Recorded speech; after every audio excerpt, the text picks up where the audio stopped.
Ok, bonjour à tous. Aujourd'hui, j'aimerais faire un focus sur un personnage qui est très peu populaire au niveau de la psychologie et pourtant qui a eu un impact marquant, car c'est lui qui a créé les débuts au niveau de ce qui s'appelle tout ce qui est développement personnel, qui est très en vogue maintenant. Je vais parler de Alfred Adler, qui est mort en 1937 et qui a créé les prémices du développement personnel. Donc Alfred Adler s'est séparé très rapidement de Freud pour vraiment créer son propre courant, hors de la psychanalyse, qu'il a appelé la psychologie individuelle. Donc la psychologie individuelle a pour but de prendre vraiment chaque être humain dans son ensemble pour l'amener à justement un mieux-être, une meilleure expérience de son quotidien. Et la pensée de Adler tourne autour d'une notion qui va s'appeler le sentiment d'infériorité. Donc, pour comprendre la pensée adlérienne, il faut comprendre que chaque être humain, chaque être vivant, chaque chose autour de nous, pour Adler, vit avec cette volonté de vivre, cette pulsion de vie, dirons-nous. Et à des moments donnés, pour x ou y raison, cet espace de vie est confronté à une réponse de l'environnement qui ne lui donne pas son droit d'existence. Par exemple, un enfant qui est orphelin va avoir comme message de l'environnement que finalement l'environnement ne veut pas de lui parce que son père et sa mère l'ont abandonné. Quelqu'un par exemple qui est né suite à une grossesse non désirée va avoir comme écho de son environnement qu'il n'est pas désiré.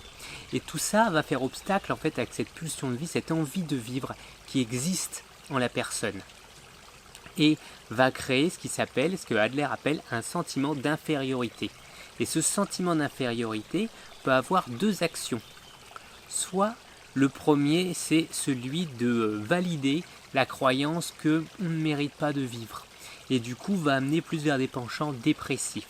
Ou alors à l'inverse, va faire une recrudescence de cette pulsion de vie. Et là, il y aura une envie pour combler ce manque, cette sensation d'infériorité, une sensation de supériorité. Cette surimportance qu'on va se donner à nous-mêmes, pour ne surtout pas voir ce vide qui est en nous. À travers cette pensée, Adler fait découler tous les comportements que l'on trouve dans la société. C'est-à-dire qu'un criminel, par exemple, prenons par exemple un criminel qui est dans un gang, va être par exemple un profil type enfant abandonné qui est recueilli par un gang, un groupe de personnes, où finalement cette personne a de la valeur à l'intérieur de ce groupe. Du coup, il va mettre une croyance que ce groupe, ce gang est plus important et très important pour sa survie, et il va le mettre au-dessus de la vie des autres personnes, de l'entourage. Et ainsi, de cette supériorité, il va assujettir le reste du monde pour lui permettre d'exister. Voilà ce qui pourrait expliquer le viol, le vol et encore la criminalité. Ce sorte de complexe de supériorité pour supplanter à cette peine, cette infériorité qui a été ressentie à un moment donné. Dans un autre côté, on peut avoir aussi la personne à nouveau là qui est orphelin mais qui ne trouve pas de gang mais qui continue de rester dans cette solitude intérieure. Là, à ce moment-là, cette personne, elle va continuer d'apprivoiser cette croyance qu'elle est abandonnée de la vie et du coup nécessairement va dans son quotidien, dans ses échanges, se faire passer après les autres, comme si les autres étaient plus importants qu'elle-même. Et ainsi ce vide va se creuser progressivement pour vraiment marquer cette croyance. Là, cette personne certes ne va pas aller dans la criminalité ou autre, mais peut avoir des excès d'humeur. En s'oubliant complètement, elle peut avoir par exemple des crises de colère à des moments donnés parce qu'elle ne se sent pas entendue, parce que cette personne ne s'écoute pas en réalité. Voilà les deux penchants que l'on peut avoir au niveau de la pensée adlérienne. Quelles sont maintenant les solutions que propose Adler ? Les solutions tournent toujours autour de ce qu'il appelle le sentiment social. Donc le sentiment social, c'est le sentiment d'appartenir à un tout, d'être un petit bout dans justement cet ensemble qui forme la vie. Et qu'ainsi, on n'a pas l'impression d'être inférieur, on a l'impression d'être égal à tout le monde.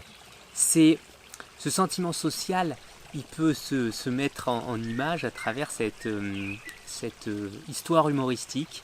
Un jour, tous les organes se sont mis ensemble et ils ont commencé à faire un grand débat pour savoir qui était l'organe le plus important. Donc le cerveau dit bah, c'est moi qui contrôle, c'est moi qui gère l'intellect, c'est moi qui génère le futur de la vie, c'est moi le plus important. Le second qui a pris le relais était le cœur qui dit bah, c'est moi qui donne l'impulsion de vie, qui fait marcher tous les organes, qui permet à l'organisme de fonctionner, c'est moi le plus important.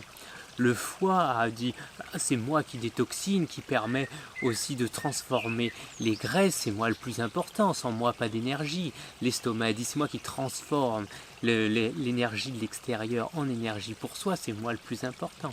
Et chacun y allait de son point de vue, jusqu'au trou du cul qui dit et moi, mais on ne lui donnait jamais la parole. Mis de côté, la phrase continue de se faire, chacun essaye d'avoir son point de vue.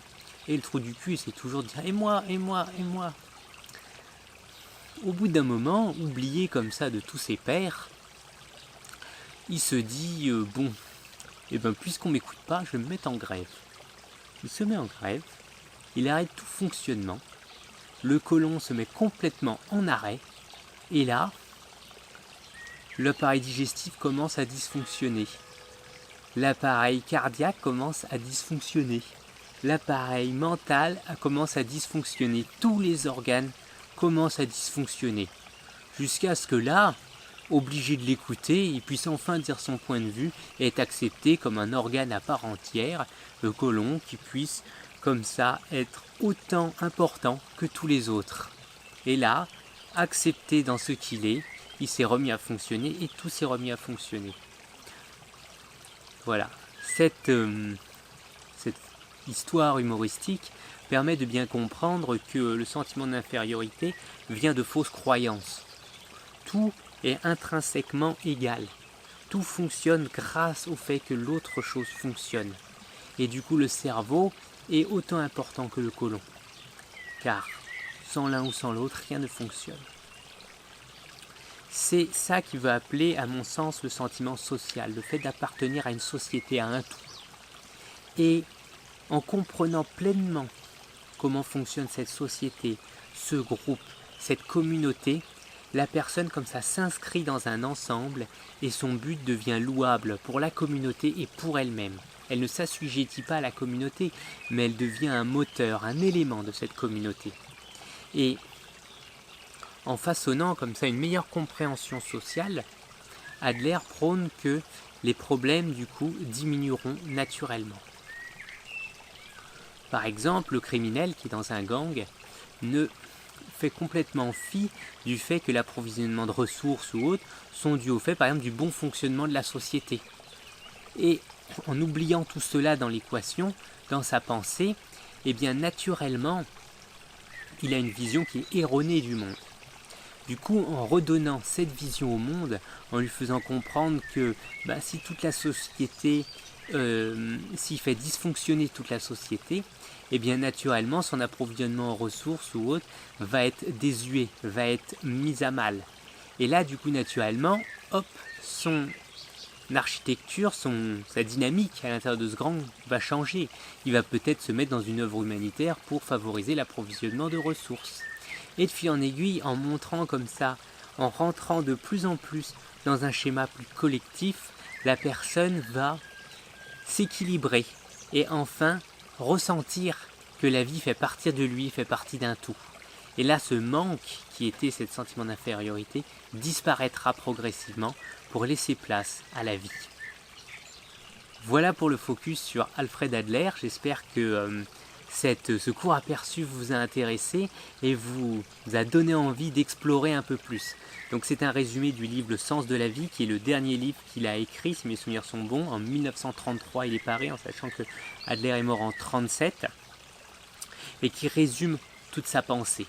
En tous les cas, je vous souhaite une bonne journée, une bonne continuation dans votre vie de tous les jours.